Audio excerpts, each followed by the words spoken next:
સમાચારોની શરૂઆત કરીએ।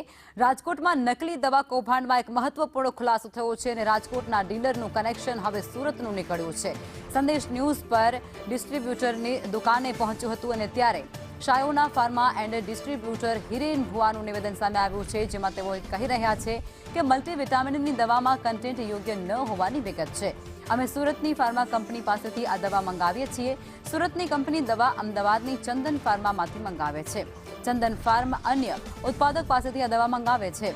ત્યારે ફૂડ એન્ડ ડ્રગ્સ વિભાગ હાલમાં આ મુદ્દે ઊંડાણપૂર્વક તપાસ હાથ ધરી રહ્યું છે।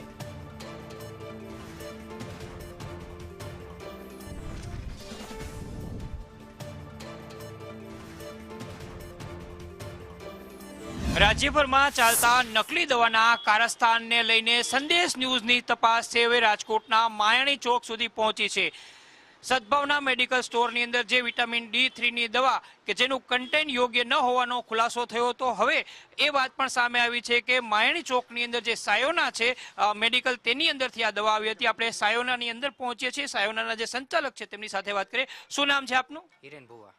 હિરેનભાઈ, શું કહેશો, જે તમે સદભાવનાની અંદર દવા આપી હતી એ કઈ દવા હતી ને એના કન્ટેન્ટમાં શું હતું? તે દવા હતી મેક્લોડ્સ કંપનીની બાયો D3 મેક્સ અને મલ્ટીવિટામિન દવા છે। હવે મેં 6થા મહિનામાં એમનું વેચાણ કરેલું છે અને મેં જ્યાંથી પરચેસ કરી એ સુરતથી કરેલી છે, બિલીવ ઇન્ટરનેશનલ પ્રાઇવેટ લિમિટેડમાંથી। આ સુરતથી દવા મંગાવવાનું કારણ શું? સસ્તી મળે છે કે તે સારી દવા આપે છે? નહીં, હું તો છેલ્લા 3-4 વર્ષથી ત્યાંથી પરચેસ કરું છું, પણ આ પહેલી વખત આ મુદ્દો આવ્યો છે ડુપ્લિકેટનો। સુરતથી જેવા દવા તમે કહો છો કે બિલીવમાંથી આવે છે, બિલીવ કોની પાસેથી દવા મંગાવે છે કે ઉત્પાદન કરે છે? બિલીવે આજે દવા મંગાવી છે, એમના ડેટા એમને ઉપરથી મંગાવી છે। એક ચંદન નામ હતું ને મેક્લોડ્સ કંપનીનું જ બિલ હતું, એ મેં ડ્રગ ઓફિસમાં બધો ડેટા રજૂ કરી દીધો છે। આ ચંદન છે અમદાવાદના સપ્લાયર છે? હા છે।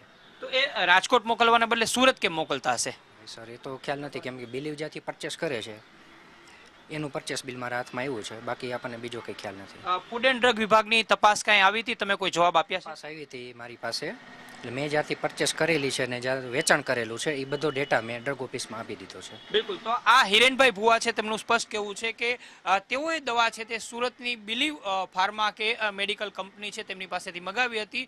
તપાસમાં એ પણ સામે આવ્યું છે કે બિલીવ દ્વારા આ દવા છે અમદાવાદના ચંદન પાસેથી મગાવવામાં આવી હતી અને એક મેડિકલ જે ફાર્માસ્યુટિકલ કંપની છે એનું નામ આવી રહ્યું છે। હવે ફૂડ એન્ડ ડ્રગ વિભાગ આખા મામલાને લઈને ઊંડાણપૂર્વક તપાસ કરી રહી છે। સત્ય શું છે એ ફૂડ એન્ડ ડ્રગ વિભાગની તપાસમાં જ બહાર આવશે। કેમેરામેન માધવ ભટ્ટ સાથે મયુર સોની, સંદેશ ન્યૂઝ, રાજકોટ।